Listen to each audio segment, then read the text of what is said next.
Hello everyone, কেমন আছো সবাই? দিনটা ছিল 17ই জানুয়ারি, রাত তখন বাজে 10টা। কোয়ার্টার থেকে আমরা বেরিয়ে গেছি, চলে এসেছি বাস স্ট্যান্ড, যাব কলকাতা। অনেক দিন পর আজকে আবার বাড়ির দিকে যাচ্ছি।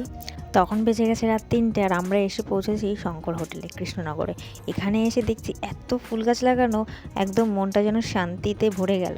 ঘুম ঘুম চোখ, তবুও যেন ফুল দেখে ভীষণ ভালো লাগছে। আর আমি গাছপালা ফুল এত দেখলে পাগল হয়ে যাই, মনে হয় যেন এখনই গাছ দুটো নিয়ে চলে যাই। তো যাই হোক, ফ্রেশ হয়ে এখন আবার বাসে উঠে পড়লাম। এখন আবার ঘুমাতে ঘুমাতে পৌঁছে যাব আর 1-1.5 ঘন্টার মধ্যেই বারাসাত। তো বড়মশাই তো এদিকে ঘুমোচ্ছে আর আমারও ঘুম অর্ধেক, আর জেগে থাকার জন্য চোখ মুখ পুরো ফুলে গেছে। কোথাও যাওয়ার আগে মনে হয় কখন যাব, আর এখন যেহেতু গাড়িতে আছি, এখন মনে হচ্ছে কখন বাড়িতে পৌঁছাবো, আর যেন রাস্তা শেষ হচ্ছে না।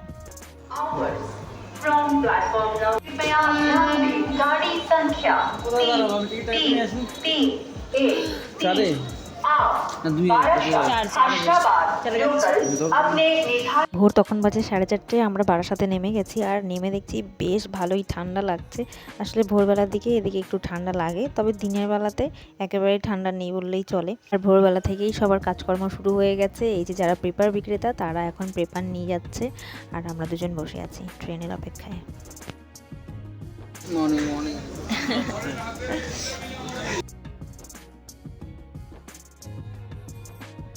ট্রেনে করে চলে এসেছি হাবড়াতে, আর এখন আমরা অটোর জন্য অপেক্ষা করছি। আসলে ট্রেনে উঠে আর কোনো ভিডিও করিনি, তার কারণ প্রচণ্ড ঠান্ডা লাগছিল, হাত দুটো পকেটের মধ্যে রেখেই বসেছিলাম।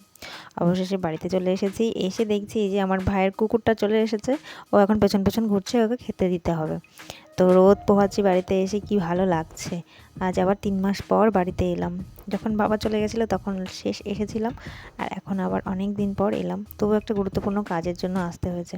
বাড়িতে এসে দেখছি চারিদিকে ফুল গাছ লাগিয়েছে বৌদি, ভীষণ ভালো লাগছে দেখতে। আর এদিকে আমার সোনা মাকেও দিয়ে গেছে ভাই। আর এদিকে সোনা মায়ের মুডটা আজকে একটু খারাপ, কারণ আজকে কোনো রকম রিয়াকশান দিচ্ছে না এখনও, যেহেতু অনেক দিন পরে দেখলো আমাকে, তাই এইরকম অবস্থা।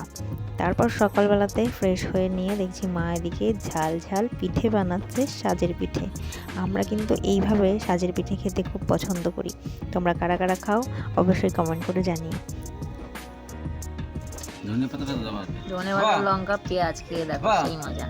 ও খায় না, ফেলে দিয়েছে। খেয়ে বলো কেমন লাগে। ভালো লাগে না এটা? বরমাসের যেহেতু কালকে চলে যাবে আবার, তাই মা আজকেই জামাইয়ের জন্য রান্নাবান্না করছে। এদিকে রান্না হচ্ছে কয়লার মুরগির ঝোল, আর এদিকে কষা কষা মাংস। যদি না খাই বাড়িতে এসে তাহলে কি আর শান্তি হয়? অনেক দিন পর এই মাংস খাচ্ছি, কারণ এই মুরগিটা আমাদের মালদা উত্তরবঙ্গে পাওয়াই যায় না। বাড়িতে আসলে একদম শান্তি করে খাওয়া হয়, কারণ ওদিকে মাটন খাই, আর দেশি যেরকম পাওয়া যায় ছোট ছোট, মন শান্তি হয় না। আর রান্না হয়েছে হেলেঞ্চা শাকের তরকারি আর বাড়ির প্রচুর তরকারি। আমার বরমশাই তো প্রচুর তরকারি খেতে ভীষণ পছন্দ করে, আর খেয়েও ভীষণ সে খুশি। কচু খেয়ে কেমন লাগলো? দারুণ। হ্যাঁ সত্যি, এরকম কচু ওইখানে আমরা পাই না, বলো।